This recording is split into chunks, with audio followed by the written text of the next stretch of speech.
there, and welcome back to the mini weekend. This is the 2024 Minnesota Wild / NHL preview. Once again, you would recognize the voice if you listened before, but first time on camera, my brother Dan. How you doing tonight, man? Doing great. How are you? I'm doing good, thanks. Doing good. You getting ready for hockey season? Yeah, it's honestly slowly sneaking up. The year in general has been flying by, so it seems crazy that it's already the second week of, I guess, first full week of October. But you know what I mean. Crazy that the NHL season's already here, but should be a really fun one. So yeah, looking forward to it. Okay. Well, and it's weird. I think this year, last year, and then maybe the 22-23 season, it was weird because, like, in my mind, doing all of these, like, preseason previews, you always try to, in my mind, you kind of try to do them before the season technically starts. So you're just like, okay, fresh slate, like, nobody's played a game. You're not, they already lost 2 games, they're going to be bad. They won 2 games, they're going to be good. But the season technically started back on the 4th because they had, 2 or 3 games over in, like, Prague and stuff like that. But there's only been a total of like 5 teams that have actually played games or something. So, which is kind of weird. Is that like something that they've been wanting to do for a while, playing more games abroad that you know of? I mean, they've started the season out like this for a while now, where they do the international games to kick off the year. I think it's as long as I can really remember the last while it's been that way. I never remembered them being this early, so when I was watching some highlights of those games, I thought it was just like a preseason matchup. I had forgot it was regular season for them already over there, but they've been doing this for a while. It's kind of how they've always kicked off the season for the last, I don't know, I'd say maybe at least 10 years, probably more than that, ever since I've been in high school maybe. So Really? it's a fun way for them to kick it off. They send a couple teams over to Europe and just play a couple games over there, but yeah, it does seem kind of early. Well, and gosh, like I said too, like the older I've gotten, and we've talked on this about the podcast with Joey and Jeff and some other guys. It's like once you get out of school life, the year just kind of blends in, and as a football fan, you kind of look forward to football season, and then you get a couple weeks in, and you're like, holy shit, like the hockey season and basketball seasons are like literally nipping at our asses, which is insane. Because now, I mean, we were just talking before we got on. Now Sunday Night Football is probably halfway through. I mean, we're just about 5 weeks through the NFL season, which it seems like it just started up a minute ago. NHL season started, and NBA preseason is like a couple of games into it now. It's crazy. Time overall just will not stop. So we're just rolling into it. So before we know it, it's going to be the Super Bowl playoffs soon to come after that for the NHL NBA. But yeah, we can enjoy the beginning of this mashup of the fall is always the best. Start of NHL, start of NBA, football's in full swing, like you mentioned. So it's a good time for sports. March, I would say fall. My personal, because you know me. I've always said there's nothing like you can never beat a Minnesota fall, but March is right there because you got March Madness, you got the NHL games that like seriously start to matter, NBA games that start to matter. You unfortunately don't have any football, but you got college hockey, like all that kind of stuff. So I would say that's the only other time of the year that would rival that. But that's fair. Yeah. Got a little bit of a new setup tonight. That's great. Watching, this is probably more going to be the permanent everything. So got some cool stuff. But while we get right, I don't really know which side of my face is better. We'll get all that worked out. But yeah, we get some neon signs down there. Yes, that's what I keep telling Cassie. I'm like, we don't have a ton of lights down here. I'm like, we got to get some cool stuff, like maybe something right here, kind of illuminating the face a little bit. I don't know. Exactly. Get some production done. Oh my gosh, the Michael Scott, one of the, what was that, the St. Paul girl or something like that? Oh yeah. That might be a little bright, but yeah, we digress all the time on this podcast. But yeah, anyway, so like we said, NHL preview. I believe the Wild, today's the 6th. The Wild don't start their season until the 10th or something, right? Yeah, I think their first game is, I believe, Friday, isn't it? Or Thursday? Shoot, I can't remember. Their first game is, that sounds right. But I know they're not on the first day, so they're waiting a little bit longer. Let's pull it up, I guess. Yeah, see here. Yeah, the Wild's first game's on the 10th, so that's Thursday. Which seems kind of crazy, but then, I mean, you probably want to get everybody doing their thing. And gosh, we play the Blue Jackets to begin. Yeah, that'll be kind of sorry. RIP. Yeah, that's rough. But that'll be, they're not going to be very good, I don't think. So hopefully we'll be able to get some points right out of the gate. No, for sure. But yeah, so with that, I guess the first thing I have for you, I kind of leading up to my question, looking kind of at all the teams and everything like that, it seems like this year is similar to what we're seeing in the NFL right now. It seems like there's going to be a little more parity. Like there's going to be about 3 teams in each division that are just kind of dog crap. It's kind of, who's going to be, the worst, second worst, third worst. The middle is all going to be kind of the same. And then there's like the top 2 teams in each divisions that are like, okay, is going to be, should be their year for like the top 2. So for you, like looking at this season, who are some of the teams you're looking at that could take that next step that didn't do as well last year? And who are some of the teams that you think could see a big fall off this year? Yeah, I mean, I think you're kind of right, but at the same time, when you do look at it, I feel like it's a lot. It never really plays out the way you think, but I think it's a lot more of a gray area than you'd imagine. I mean, you look at if we start with the Atlantic, Mm-hmm. I think Detroit is the clear standout as a team that is ready to take that next step. I think they were a game away from making the playoffs last year, something like that. They made a late run. I think they're really close to doing something cool. They signed, so they added a huge goal scorer there. I see them as the clear runner in the Atlantic to take that step. But at the same time, the Canadians are a sneaky young team that are pretty good. The Sabres, I know they just lost 2 when they went over to Europe, but they're that same team that should be in the hunt. They've got a great roster. It seems that one, to me at least, stands out as those are 3 teams, I think, that are ready to take a step, but they're going to be competing with Boston and Tampa and Toronto, who are, you got to think, at least shoo-ins. I mean, Tampa just added Gensel, so that's a huge addition for them. But so that's 3 borderline teams battling for one potential wild card spot. So that's going to be a mess. And then obviously the Metropolitan Division is pretty stacked. I think in the Eastern Conference, the clear team that took a step back is Carolina. I think they've been kind of the top dogs for a little bit there. They lost Gensel, they lost Teravainen. I think they're just kind of running out of that mojo. Every team, as you know, kind of has a couple years of that sweet spot. Obviously, nobody like you think of maybe your Pittsburgh or your Capitals where they were on streaks for a long time with some of the superstars, but most teams don't have that luxury. I see Carolina as taking a step back. I don't think they're going to miss the playoffs necessarily, but I don't think they're going to be a powerhouse by any means. So yeah, I mean, I think the Atlantic Division is a lot more interesting to me than the Metropolitan. I think the Devils, as everybody thought last year, they could be really dangerous this year, but they had some injuries. I think the Rangers are in that like final year of they've got a couple of their young guys on contract that this is one of their final years. They can have this massive group together. So this is kind of their do or die year. I still don't think they're going to do it, but this is kind of their last push.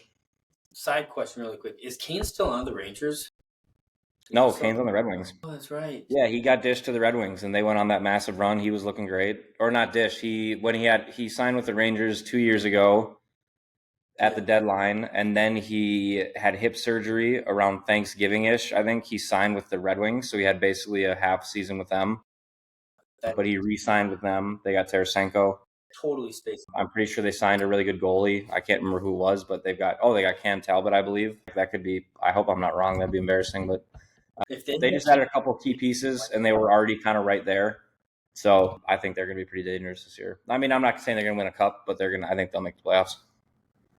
I like it. No, I didn't originally have this question for you, but you brought up teams like Pittsburgh and Washington, and I'm curious from like as much as I love hockey, I didn't play it, and I can watch and learn and everything like that, but at the same time, like you and a couple of other friends I have just are like hockey guys.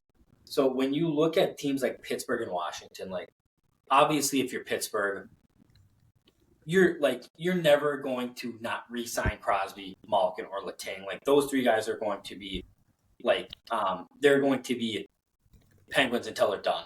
Just like um, Ovi and Backstrom, like they'll be Capitals until they're done. So if you personally are the GM of the Penguins and or the Capitals, how do you in these last couple of years where you're trying to maybe win a cup again but stay relevant, how do you make that happen without having to give up those guys and say, you know what, we want to win and it's just not going to be with you? How do you tell them, hey, you know, how do you just make that happen, I guess? Well, I think the Penguins already did.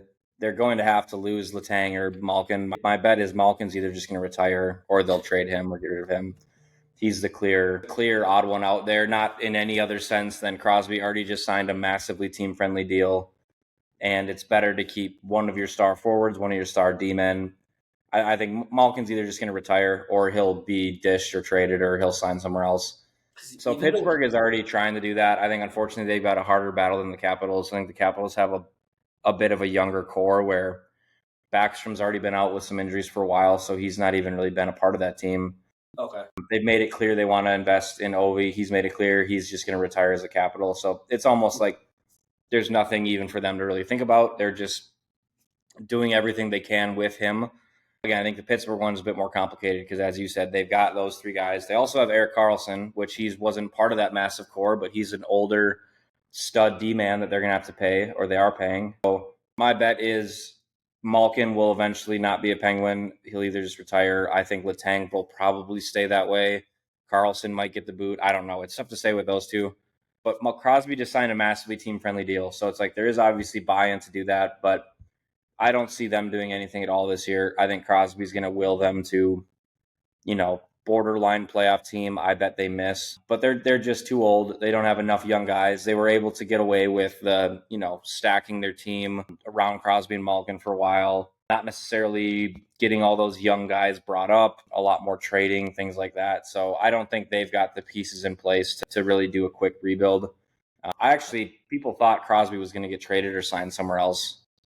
really, I don't know how real any of those rumors were, but like this off season or like a year yeah, I ago? think I had seen something where he was maybe going to sign with Montreal or something like that. Again, those are all mainly just rumors. You never know how real any of that stuff is.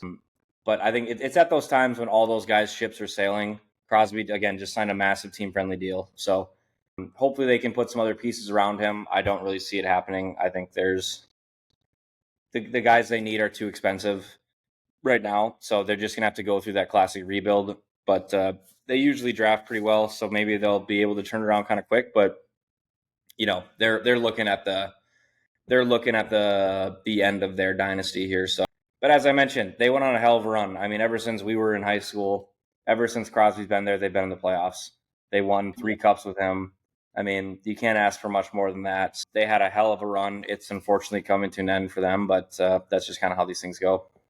No, for sure. Well, like, even the Capitals. I mean, what there were 5 to 7 years there where it's like there were like going into this season, like any season for those 5 to 7 years, you knew two things were certain. One, the Penguins were making the playoffs, and Yeah. two, the Capitals were making the playoffs. So it was a matter of who is going to be matching up with who, when do they have to match up with each other, and you were lucky and you kind of hoped that they would meet each other in the conference finals, because how many times have you seen two teams, especially with the Wild, get hot Yeah. at the right time, and all of a sudden, what was it, last year or 2 years ago?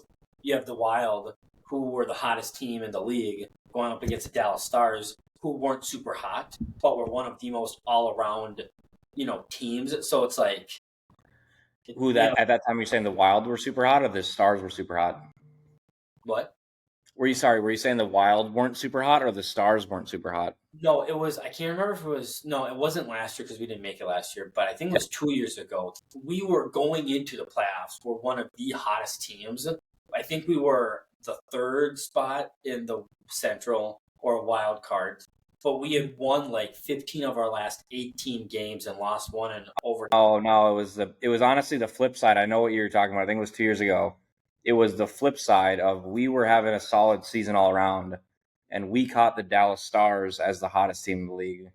Like Oh, they hadn't lost a game, and I mean whatever you're, I think whatever stats you're talking about, unless I'm way off. But I remember being mad about that matchup because we had like a good all around season, and they came into the playoffs hotter than shit and just smoked us, as they were already a good team. They just kind of had a rough start. But yeah, you're totally right. It's like a couple years ago, it was literally you could bank it every year. It was the Capitals and the Penguins were in the playoffs. So there's obviously new teams moving into those roles now. But yeah, unfortunately, those two teams are pretty much done with that. Well, and I think I speak for both of us, and I think a lot of hockey fans.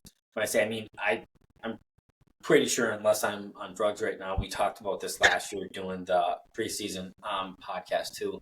But the NHL needs to go back to just 1 through 8, like for standings for the playoffs. I mean, I think maybe you could do an NBA thing where you say, if you're the leader of the, like, for the Western Conference, the leader of the Pacific and the leader of the Eastern Conference, or like both divisions, Yeah. can only be 1 and 2 regardless of everything, or they have to be a top 4 team. But I think that's the best way to do it.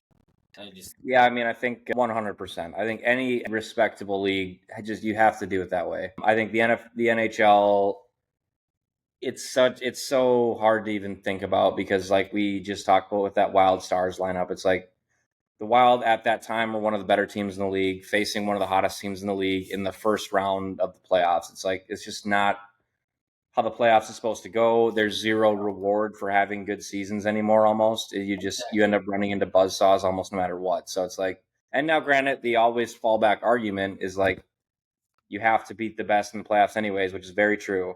No But doubt. it defeats the whole purpose of this whole like playoff structure, because now you're making it about, you have to first beat your division, then you got to beat your conference, and it's like, that's more of like a I don't even know what you would call it, but it's this weird structure to a tournament, when the tournament should just be rank your teams from best to worst and then see who survives at the end.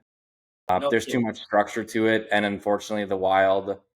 And you look at all these other divisions, we're not the only team that's ever got blasted by it. You look at Yeah, teams no around the doubt. league, it happens all the time, where you just run into those 2-3 seeds, just get smoked every single year. So they need to go back to 1 through 8. Obviously, we can dream of a day where they would just do 1 through 16. That'd be amazing, but that'll never Oh happen, my obviously. gosh, I would not be opposed to that either. Yeah, that'd be amazing. And the NBA, I mean, you just see with the NBA, it just allows for. Now the NBA is a completely different league than the NHL, and the skills are way different. But at the same time, it's like, it just makes it much easier. You're just 1 through 8. You play through a bracket. It's just, yeah, it's the way to go. I think the NHL did it back in the time when the NHL was really struggling for viewership.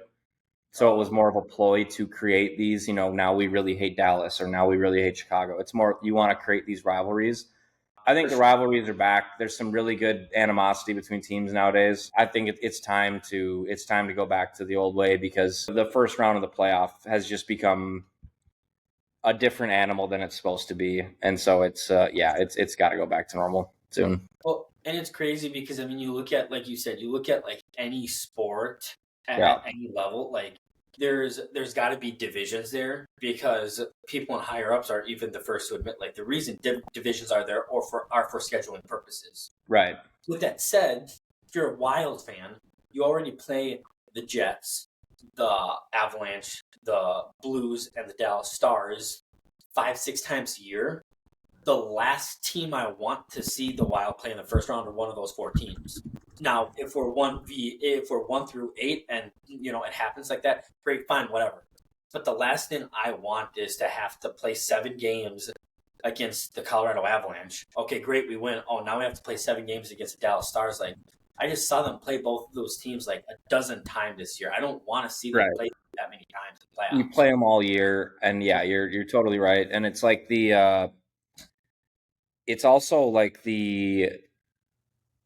I forgot what I was just gonna say, but it was along those lines. You're right. It's like we play those teams enough as is, and then it becomes this. It also caters to more your casual watcher, which is like, I get you want to grow the sport and loop people in, but it's like, you're really only damaging like the sport as a whole, the tournament as a whole, and people who actually kind of know what's going on with these tournaments. Because, as you just said, it's like, we play Dallas how many times in the year, and then they happen to surge at the end, which is great, squeeze into a third spot, but that means like they're actually playing as more of a 2 seed almost.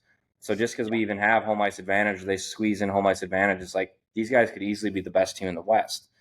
but it's like there's no reward for having that like 1 point difference from the best team in the league. You go from playing either the second wild card team or the second best team in your conference by a matter of a point or two.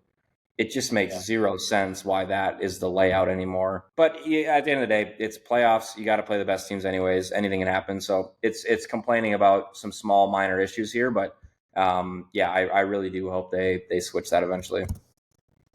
No doubt. No doubt. And like I said, it's like beating a dead horse. I mean, you have to like I think, if you're and again, I don't know for sure, but I have to feel like some of these NHL players probably feel the same way. So you hope the NHL, like as a fan, like you and I, you kind of hope that the NHL PA are Yeah. saying like, what can we do to maybe try to get back to that? Like that was more, fun. Like, and I'm sure part of it too, like, it costs more money just for basic things with inflation now. So it's like, okay, maybe the leagues are like, hey, we want to cut down on, we don't necessarily want, the Winnipeg Jets flying all the way to LA for a 7-game series and back and forth. And it's like, look, I get it, but it's like that's just a dumb reason to be like, no, we don't want, to do it. It's like, whatever. It's also like, again, there's teams that get smoked by travel no matter what. It's like you look at the Eastern Conference, it's like Yeah. if Pittsburgh and Philly or Philly and New Jersey are in a season or in a series together, they just get to sleep at home the whole week. It's like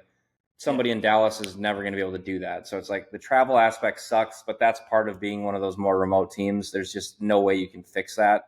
So you really can't take that into account. And again, the only way you can make that even more fair would be to switch to either 1-8 or 1-16 even, where it's just maybe Pittsburgh does draw LA in the first round and they both get screwed in their lineups.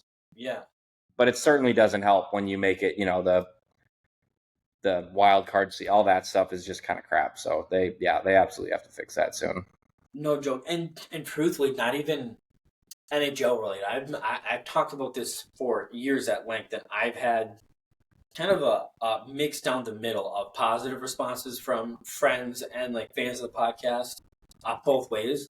But it's like, look, like it or not, you're getting paid millions of dollars to play the sport that you love, which is great. Part of that luxury comes with this stuff. Like if you're playing at a high level, you've been traveling for your whole life to play hockey. So it's like, does it suck that, Pittsburgh and like you said, Pittsburgh and New Jersey are playing each other and they're just bussing from every single game and they get to do that and you're not getting able to do that? Yeah, but guess what? Life isn't fucking fair or, life sucks too. It's like, make the best of it. You're a professional. You're literally getting paid to play a game, whether it's football, hockey, basketball, soccer. And I think they all get that. I don't think any of them would ever really complain about that. But yeah, it's if that's what's going in any of these decisions, that would be a joke. You know what I mean? No kidding. Well, all right. So, I mean, I guess with that, why don't we start kind of just getting into how we think the standings are going to fold out? Hit me with the division you're most looking forward to this year and how you think they're going to go. You can go 1-8 or 8-1. Totally up to you. I mean, division most looking forward to, I would say obviously the Wild or the Central. That's more just because I want to see how the Wild do. I think the Atlantic division is going to be the most fun to watch this year for sure. Like without a doubt, it's the Atlantic. So maybe just run through those both quickly. But I think the Central is just obviously fun because there's some really good established teams that haven't taken any steps back. There's a lot of good teams in the mix. And then even your worst team in the Central with the Blackhawks, that it's still got Bedard, some really good pieces in place. So like, there's still a lot of really good fun talent teams to go with there. I mean, I think Central up in 1 and 2 is Dallas, Colorado. Both of those teams could do it. I would say probably Dallas has the edge, but those two will easily probably run away with 1 or 2. I think 3, 4 is, I mean, without being too optimistic, I think the Wild are going to snag one of them. I think they've got a lot of great players in place. I think if Wallstead gets to play a lot more, he's supposed to be a phenomenal goalie. I mean, I think the Wild can easily compete up there. I think the one wild card will be the Predators. Signed a lot of great pieces too. Mm-hmm. And the Jets, obviously. The Jets, I think, are a bit more of a seasoned team, but they obviously are always in the mix. So it's like between those teams, there's a lot of insane talent. If I were to guess now, I would bet it's going to be the Wild, and I would bet maybe Nashville in the playoffs. I think Winnipeg might miss it this year. That's, again, I say that reluctantly because they're fantastic. Yeah. But Utah also, like Arizona was not that bad of a team last year. Utah added some good players too. They're going to be pumped to play in like a new market. They could easily just make some weird moves.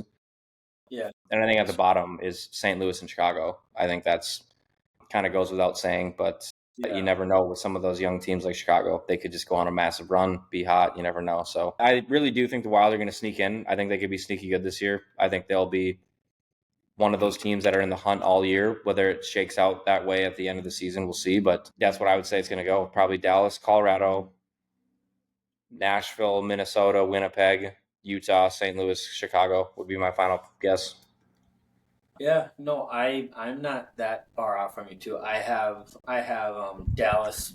Unfortunately, I'm sure just like you, it brings me no joy to say that, but like it or not, at least for the next, I think 2 years is when they have this year and next year they have most of those, like you said, core guys under contract. I mean, they're just top to bottom one of the best teams. Now, can they stay healthy? Because if they can't stay healthy, they could very well not be making the playoffs because Right. some of their top guys are just that important. But I got Dallas. Then I actually in that two spot, I have Nashville. I really kind of like the guys that they went and got. And I mean, you kind of alluded to it too. I mean, how many years since they did this um new realignment that the Central Division has sent 5 teams to the playoffs. Like, it's just always top heavy. Yeah. And then we got the Avalanche number 3. And then I have us kind of clinging to that 4th spot, which ultimately, in my opinion, would be the wild card 2. Yeah. And then Winnipeg at 5, Utah at 6, St. Louis at 7, and Chicago at 8.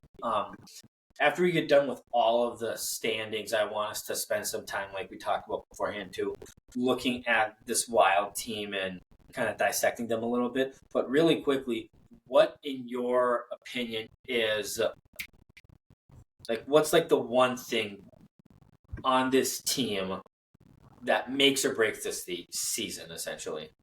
For the Wild, Yeah. it's goaltending for sure, without a doubt. So? I mean, it's how much time they give Fleury. If he can string together some kind of amazing send-off performance, that'd be great. I think Gustafsson, in the short time we've had him, he's shown glimpses of being a great number 1. He's also looked like a very weak number 2. I mean, Yeah. so it kind of depends. The one game we gave Wallstead last year was against the Stars, and he got fucking annihilated. Yeah. So, but he's Which supposed to be isn't one of the best young prospects the league has seen in a while. So I think it depends on if he can show up and play to his potential. If Gustafsson can still play well, if we can get some solid goaltending, I think the Wild can really, really be sneaky good this year. I like it. I like it. Well then, yeah. Why don't we just stay in the Western Conference? So the Pacific Division. Who? What do you like the chances of Edmonton Oilers getting back to the Stanley Cup Finals? Do you think it'll be? Do you see the Edmonton Oilers having an easier path to getting back to the Stanley Cup Finals, or the Florida Panthers? In your opinion, Easier? That's tough, but probably or Edmonton. sorry, who's more than likely to make it back? I have Edmonton winning it this year. I think they'll probably do it, but obviously things rarely shake out the way you think they do. But as of right now, I think they're going to do it. They've got a taste of what it takes. McDavid's an animal. Draisaitl's an animal. They've got some really good pieces. So as of right now, I got them winning it all. So Pacific, I have Edmonton as the clear number 1. Yep. Number 2, probably going to go to Vegas.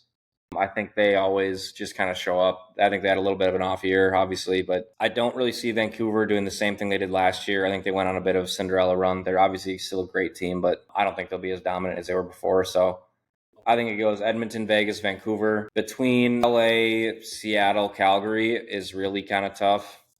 Yeah. I think Seattle has a really solid group in place. They added some cool guys too that I think they could be sneaky good. It kind of depends on them. Same thing with other teams as everyone. It's injuries and goaltending. For sure. I'd like to see them make that jump. So I think might be Seattle there. But I would honestly probably put even Calgary ahead of them. I think LA's got a weird core, sort of like Pittsburgh or Washington. They got some really kind of old guys that they rely on for for a Yeah. lot of their workload. You just kind of wonder how long that can last. They also have just lost in the first round of every single playoffs the last like 4 or 5 years. I just think for whatever reason they just can't get over that hump. Eventually that stuff catches up with you. So I've got them missing the playoffs this year. And then between the Ducks and the Sharks, they could, do whatever they want. They're both going to suck this year. So I think the Sharks will probably look a little bit better than the Ducks. They just have a lot more of an exciting future, I think. So they might just play a little bit different. But yeah, I've got those two at the bottom as well. Yeah, no, and no, I would agree. I think the San Jose Sharks might just be more fun to watch. I think the difference between in my opinion, I think the San Jose Sharks and Anaheim Ducks. San Jose Sharks are, I don't know if I want to say significantly, but are at least a couple years younger than Anaheim Ducks. Whereas the San Jose Sharks, you kind of watch them because they got that young core. They're like almost brand new to the league. What are they going to do? Versus the Anaheim Ducks are still young, but a lot of the young guys have been in the league for 2 to 4 or 5 years. So it's like, Yeah. okay, when are you going to make that jump and actually be a good team? So yeah, weirdly enough, I'm not super far from you. Just like 7 and 8 with St. Louis and Chicago. I got San Jose in the 8th spot. Like you said, I think just inexperienced. They're going to be a lot younger than Anaheim. Then I actually have Calgary at 6. LA, I don't know if I just have a terrible brain now that I'm a dad or like a memory of like since I've been a dad. But the LA Kings have usually, knock on wood, usually been a pretty healthy team. So you talk about Carter and even Fiala and some of those older guys. Yeah. They tend to have them available when it matters and when they need them. Still don't think they're going to make the playoffs, but I think they're going to kind of be right there and maybe get snipped from us last minute. But then I really like the Kraken, and it's funny because I kind of took to liking them after they came into the league. So I was like, okay, between them and Vegas, it'd be kind of nice to not be like a fangirl over them, but kind of get into them. And I just can't stand the Vegas Golden Knights because of all the things that they were able to do with draft, and they were so good right away. It's like, fuck you guys. But I think they got a lot of guys on there, and team. I think they're a great mix of. They have some really young guys. I like that Matty Berniers. I think he's a young stud. They have not like Sidney Crosby, Evgeny Malkin, Alexander Ovechkin, old, but older guys that have been there, done that. Should be a fun team. And then once again, like I just said, it brings me no pleasure. Vegas I think is number 3. And I actually like Vancouver, so I got them at 2. And then exactly, I think the Edmonton Oilers, I think they did the right thing this offseason. I know they lost a couple guys and added some guys, but in my opinion, I actually didn't have the Edmonton Oilers making the Stanley Cup Finals. Part of the reason I kind of doubted them a little bit last year was because I kind of felt like they were top heavy. They arguably had the best top 6 forwards in the league. Yeah. But then once you get to the 3rd and 4th lines, they weren't that great. And versus one of those things where that's kind of one of the things that the Wild kind of had going for them, like it or not, you kind of trusted all 4 of your lines. So I was like, once you get to the playoffs, you typically run those, and they still almost did it. And I think they got deeper this year. I really do. That's fair. I mean, I think I think they're a lot less top heavy than people might assume. I think McDavid and Draisaitl just are so blinding up there that it's tough to see what their depth guys do. Yeah. But I think they're the team to beat. Obviously, you go into the season, Florida's the team to beat, and they definitely didn't take any steps back, so they're going to be very good this year too. But I think Edmonton just has that hunger now. Again, it's sort of like is the team that's tasted it hungrier than the team that almost tasted it? It's like I would say the team that didn't taste it is a bit more hungry. You just look at how competitive these guys are, how close they got, the comeback they made to win 3 games in a row and then not get it. You got to think they're just going to come out like a absolute different animal this year. Not that Florida won't. Florida obviously knows what it takes to do it now. But I would not be surprised at all if we see another Florida Edmonton final. I think both teams could very easily make it back. It's one of the only times you really ever see that or say that. Both teams just made almost 0 changes. If anything, they made some additions, I think. So yeah. it's as of right now, I think that's the Stanley Cup final we're looking at. Again, rarely does this stuff play out the way we think it does. So, Yeah. but as of right now, I think it's tough to say anything else other than I think it's those two. Well, and it's crazy because you talk about having tasting it, not tasting it. I can't help but feel bad for a guy like I don't know if feel bad is what I want to say, but when you're Connor McDavid and you made it almost all the way there, but you did so good that despite losing, you got the MVP of that finals. Like for that exit interview and for all the entire season, he's probably had so many people asking him, "What's it like not winning the whole thing and then winning the Yeah. MVP thing?" Like, and again, not that NBA players are assholes or NFL players are assholes, but when you hear all these NHL interviews, like these guys really could give two shits about the Hart Trophy and all these stuff. Like, all they want is a fucking Stanley Cup, and they acknowledge that, hey, I need me and 19 other guys to make this happen. Yeah. But And even come up short of even that. him, like that's the first time I think that's ever happened where someone hasn't accepted the Conn Smythe. Now, granted, the losing team barely does win it, but Oh, he didn't accept it? no, he didn't even go out and get it. They just waited. He just sat in the locker room, didn't go get it. So I yeah, thought, again, so that just even speaks to more. He could give a shit about any of that stuff. yeah. He's going to come out a different animal altogether. Yeah, so they're going to be a insane team to watch this year, I think. Okay, so then, all right, so then, yeah, so then who do you have making the playoffs? Because, like I said, I got Edmonton, Vancouver, Vegas for 1, 2, and 3. I got Dallas, Nashville, Colorado, 1, 2, 3. And then I have the Seattle Kraken getting, in my opinion, the first wild card spot, and then the Wild get the second one. Yeah, I think this would be the one year maybe we do send five. Nothing really about any of those Pacific teams excites me. I Okay. think it could go Dallas, Colorado, Nashville, Winnipeg, Minnesota from our division, and then Edmonton, Vancouver, Vegas. That wouldn't surprise me that much. I think if anything, Minnesota or maybe Vancouver, or sorry, maybe Winnipeg doesn't sneak in, Okay. and maybe LA or Seattle sneaks in. But it wouldn't surprise me if we get five in there. I think there's just a lot of good talent there. No doubt. No doubt. It should be a good year for Yeah. Central Division hockey for sure. And then yeah, you kind of brought it up earlier, that Atlantic division, like holy shit, like I mean I'm looking at this and I think there's only two teams that probably in my opinion don't really have a chance to make the playoffs. I have the Canadians at number 8 and the Senators at number 7. Everybody else, based off of like a lot of what you were talking about, could make the playoffs. It's a matter of who's healthy, who gets hot. Yeah. Yeah, Literally, I've never looked at a division before, I don't think, and thought every team could potentially be in the playoffs. I know how weak and crazy it probably sounds to talk about like Ottawa, Montreal, or Buffalo that way, but again, Montreal with Kirby Doc back. Again, I know they lost Patrick Laine for a couple weeks now to knee, but like yeah, another sneaky young good team that is only going to be like looking not as good because they're going to be playing the Floridas, the Torontos, the Bostons all year.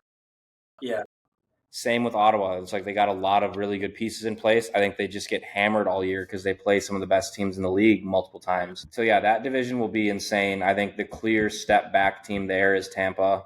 Even though they signed Gensel, I think again it's just like they've been so dominant for so long. You can really only keep up that machine for so long. So I think Tampa, if there was ever a year they might not make it, it'd be this year. okay, Yeah, I don't know if you have any other thoughts on that, but that's sort of what I just see when I look at that division. yeah. Is what's his name? John Cooper? Is he still there? Yeah. Yeah, okay. And then I thought I saw. I kind of forgot where I saw it, and I couldn't bring it up again. Steven Stamkos. Where is he this year? Was he one of the Nashville editions? Yeah, he's on Nashville. God damn it. I mean, but again, like as great as he is, like he's not Steven Stamkos of 6 years ago, but you're still I mean, he's reliable. still like what he put up really good numbers last year. I mean, I think it was an insane. People talk about. I've heard a lot of stuff about like almost a slap in the face the way they let him go in Tampa. Everything he's brought them. They Oh didn't yeah, even really make an attempt to get him back. I mean, he just scored 40 goals again last year. So Jesus. For them to kind of just piece out the way they did is insane. The fact that Nashville got them is ridiculous. But again, we've seen some of these blockbuster moves. Now Nashville got Marchessault too. Yeah. It weirdly sometimes doesn't work. So we'll see if everybody clicks and it comes together. But yeah, Tampa, again, is Jake Gensel a replacement for Stamkos? No. But his points wise, he's scored 40 goals before. Like maybe they won't take a massive dip in production that way. But Yeah. again, he was their captain, brought them how many Stanley Cups? Yeah. Leadership. Bit of a weird parting ways for them. So I just see that being kind of an interesting year for them. I could see him taking kind of a step back. For sure. No, and I mean, you talk about taking step backs. You know who I think is actually going to take a step back this year? Who, if I remember correctly, I think they were first in the division last year. The Bruins. Yeah, I mean, no one would like to see that more than me. But again, I thought last year people thought they were going to take a step back, and now granted they did step back from the best season ever, so not much to say there. But they always kind of come out to play. They've got a really like hardworking team, I guess. Boston, typical team. They just No, signed but that Swayman again, guy. sorry. No, go ahead. No, I was just going to say, but again, I mean, I know you always say, well, it could happen this year, and it didn't. Well, it could happen this year, but again, that's another team that solid core hasn't really moved much, and now all their big guys, Bergeron, who's that little? Well, Bergeron retired last year. They didn't have him last year. He did. Yeah, so But that like was one of Marchand, the big reasons people thought they were going to take a step back last year, and they really didn't. but like, Brad Marchand, like those guys, like Mm-hmm. I just think, yeah, and I kind of forgot about Bergeron retiring, but yeah, I think it'll be another one of those weird years for them where I think similar to the Wild, they kind of grab onto that last spot, and it's like, okay, whoever gets them in the first round, you're like, okay, what kind of Boston team are we going to get? But just like what you alluded to, I mean, I think the Buffalo Sabres will, finish right behind Boston. I think it'll be one of those years where, for me, a team like the Sabres and the Bruins, it could be honestly a matter of, okay, are the Sabres going to be able to take enough of a step ahead to make the playoffs, Mm-hmm. or are the Bruins going to take up enough of a step back, and it'll be an interesting year. So yeah, I think for me, I got Montreal at 8, just because again, I just think they're young. I don't. There's just a lot of question marks around that team that I saw. Ottawa I have at 7. Detroit I have at 6. And then Buffalo I have at 5. Boston 4. Tampa 3.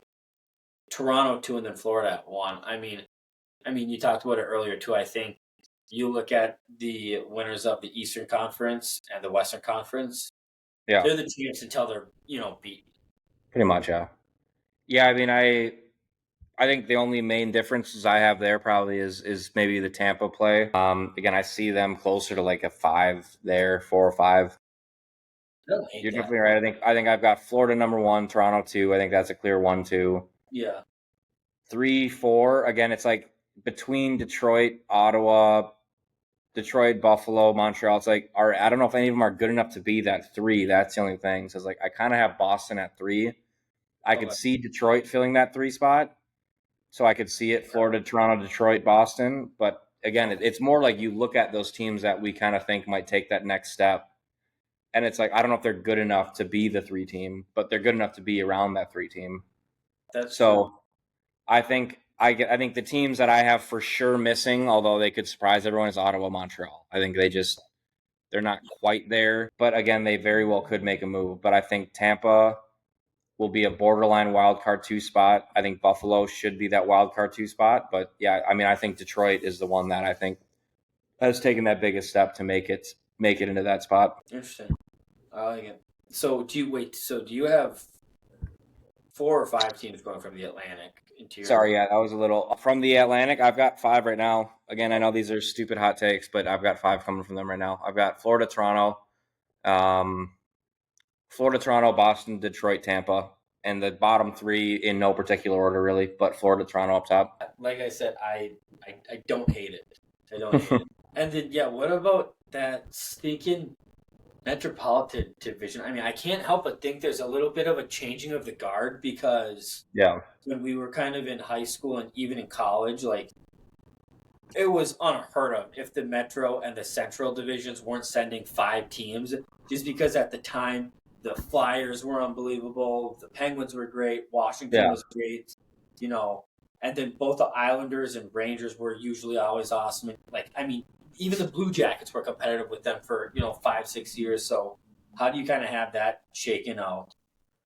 Yeah, I think that's a bit of a more yeah, it's a strange one, but I think the clear top two teams there are New Jersey, New York. Yep. I think Carolina didn't take a big enough step back to completely fall off the wagon, so they're still up there. But I think those three are the clear owners of that division right now. Yeah. I No. weirdly do. I think Washington's getting slept on this year a bit. They've made some really nice offseason moves. I know they're getting older, but they've got a good young goalie. They signed Jacob Chikrin, which is an unreal kind of pickup for them for like a young D man. Yeah. I don't know how it'll all work out with wild card bullshit, but I think Washington's going to get slept on a bit. Oh wow. Pittsburgh, Islanders, Philly, Columbus. I mean, Columbus is the easy eight. They're just unfortunately not going to do anything. A lot of that, unfortunately, with the whole Johnny Gaudreau thing, which is so sad. No, Um, no doubt. they just, yeah, Yeah. No, they it's just don't have anything in place to do anything there. I've got the Islanders being number 7 there. I do like the Islanders. I just, again, they don't do anything exciting enough. And again, it's more like their schedule. They play a lot of really good teams. I just don't really see them coming out on top there. Then I've got Pittsburgh, same sort of stuff. I just don't think Crosby can carry that team much longer. yeah. Then I've got Philly. Then I've got Washington. And then Carolina, New York, New Jersey. New York, New Jersey. So New Jersey number one, you said? Yeah, I've got them number 1. Okay, nice. Yeah, that the Devils seem to have kind of a solid, like they seem to be kind of like, I mean, not exactly like them, but kind of young, like Anaheim or a San Jose, but they're like good. What do you think's going right up there for them? For which one? For the New Jersey Devils. Well, Like they're they just went from, I mean, they went from 2 years ago. People were like, "Oh, if they make the playoffs, that's going to be insane." To last year and now this year, it's like, no, if they're not one or two, it's unheard of. Yeah, I think their Jack Hughes is sort of fully blossomed now. Finally, he had a bad injury last year. They've got a really good goalie. They've got just like a really really good, well put together team now. Everyone's like no longer that young rookie where you're kind of wondering if they'll play their game, whatever it is.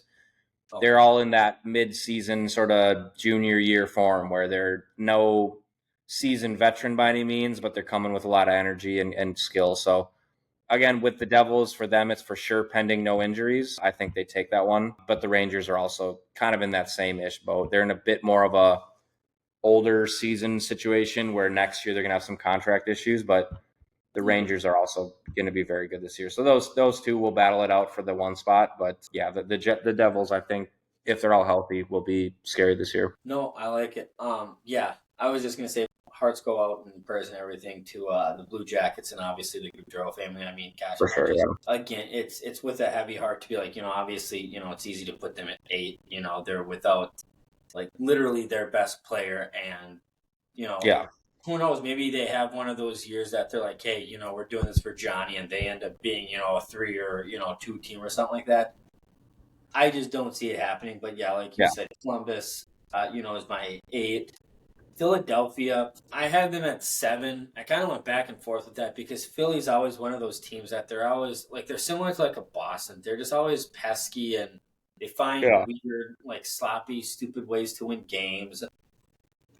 But I think talent wise, they just don't have much coming into like they weren't super talented last year. I don't think they did much this off season, so they're kind of bringing back a similar squad. And then, yeah, unfortunately, I got Washington 6, Pittsburgh 5. I mean, I just looked it up too. If, you know, like poor Crosby and Ovechkin, like last year, Crosby put up 42 goals and 94 points. Hmm. They couldn't even make the playoffs. So, I mean, it's like, Right. if you're like, you can't help but feel bad for a Right. Crosby or even an Ovechkin. Because I'd hate for Ovechkin. this year they're saying he's going to be passing. Who's he chasing Yeah, I again? think he's like 40 goals away from passing the all-time scoring record, like scoring more than Gretzky. So yeah, that's insane too. I mean, well, exactly. And him scoring 40 in a season is, I mean, not hard to do. So it's like you'd Oh, hate for a guy like that to be able to do that this year. And then look, I don't even make the playoffs. Like, but if I'm being honest with myself, I think I got Washington at 6 and then Pittsburgh at 5, but I think those two are pretty interchangeable. Then I actually like the Islanders at 4, Carolina at 3, New Jersey at 2, and then New York at 1. But okay. no, and I actually have. I think this is, like I said it before the podcast. I think this is kind of a year of parity. I think every division sends 4 teams this year. I wouldn't, again, looking at the Atlantic and the Central, I wouldn't be surprised to see them send 5. I just think, like I said, the parity among the good teams. I think Yeah, they're all interchangeable. I mean, if the Edmonton Oilers get, this isn't a hot take. This is just me saying, if the Edmonton Oilers get, injury ridden and the Seattle Kraken having a good year, they're capable of taking that first spot. Those top 4 right, that I have. So, again, it'll just be a matter of, we talk about it all the time, even with basketball and even with football. Like half of the season is staying healthy. right, 100%. So yeah. So a little bit before we go, why don't we get into the Wild a little bit? I kind of asked you earlier what you thought, and I think bringing up the goaltending very, very important. But I think for me, taking a look at this team, the optimistic person in me wants to say if everything goes right, this team has the pieces and the things necessary to win the division. Are they going to have it? Probably not. But I think the biggest thing for me, one of the things I took a look at, their prospects. I think this team desperately needs to get younger, but not at the cost of not being competitive because we have a very talented roster, top to bottom. We have great players. So in my mind, it'll be a matter of, okay, of these top, prospects, Danila Urok, Riley Hike, Liam Olmgren, Marat, Carson Lambos, Ryan O'Rourke, Stromel, Bankier. Now, I'm sure Stromel and Height are only 19, so I think they're probably going back to both their college teams for sure a year, maybe 2. But I look at some of these guys like Damian Hunt's only 22, Mhm. Marat's 22. Carson Lambo's 21, Caden Bankier is 21. Like, if we're able to get a couple of these guys coming in, and not only coming in, but being productive, I think this team can very well get well, maybe not 1, but like a 2 or a 3 and put themselves in a good position. I just, again, not seeing them play too much, you don't know what to expect from them. I mean, you look at this list of all these guys I just rattled off. You've seen Jesper Wallstedt no more than a handful of games last year and the year before.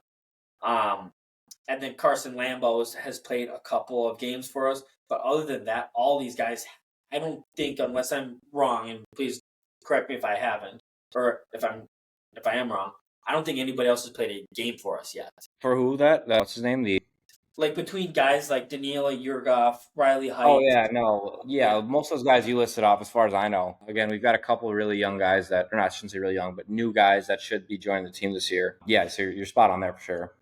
So yeah, like I said, and would you, and you can disagree with me too. Like, would you agree that I think this team, like, I love. Don't get me wrong, and again, I don't say this because it doesn't make me happy to say this because I really do love Foligno. I think he's a great glue guy. I really do like Zuccarello. Part of the reason I like Zuccarello is because of the chemistry that he's got with Kirill, and I Hmm. love Hartman. But it's like they're at points in their career where you can't count on getting like guys like those 3 to get you 20 goals and 40, 50 points anymore. Like they're just not at those points in their careers. You need some of these younger guys to step up and do that, but you don't want to take a step back because I guess part of my fear is you take that step back, even if you have young guys that are, up and coming to play with Kirill. Kirill's going to want to leave after next year, probably. I really doubt that. I hope not. But I think the Wild are actually in a much better spot than I think a lot of people think. I think it's like we're finally in, like, I feel like I've been saying this for 5 years. We're finally in the last year of the Parisi Suter bullshit. Yeah, Like, this is actually it. We have so much more money to spend next year, and like, to think of what we've been able to do without, like, what, 11 million plus dollars in cap space. yeah, 11, 12 Like, mils. Yeah.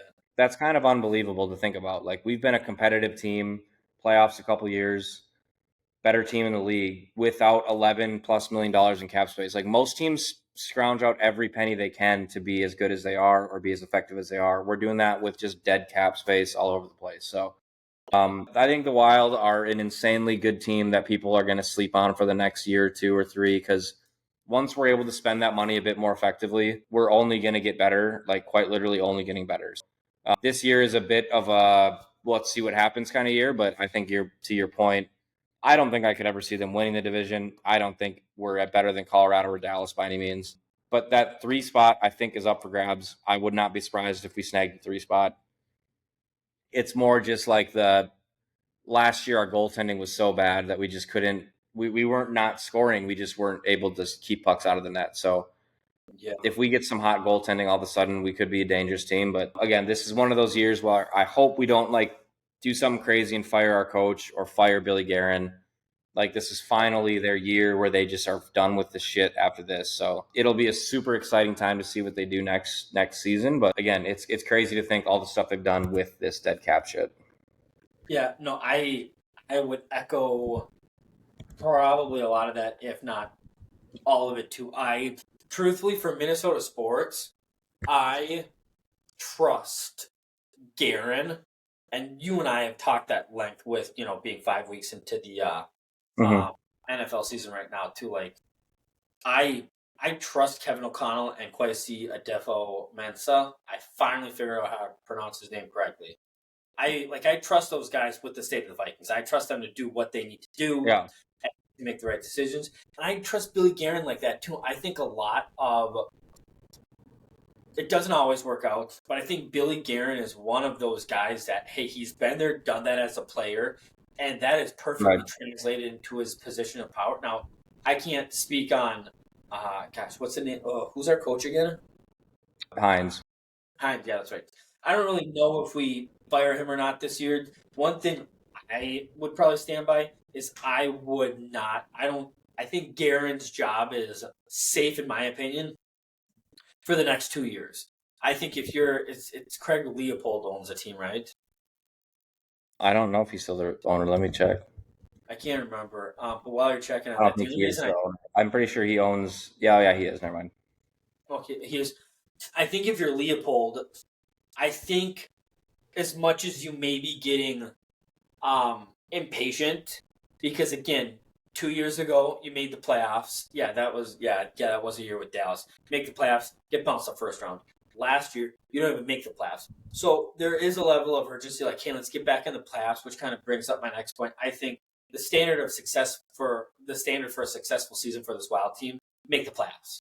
You don't even have to win Right. a game in the playoffs. You just got to get back into the playoffs, get Kirill happy, get some of these guys going into next season. But I think, exactly to your point, I think you give Bill Guerin one summer to spend money that everybody else has to make these moves, to draft these players, to do all these things. I think next year we could be one of the top teams with all that money available to us this summer, one of the top teams in the Western Conference and in the league.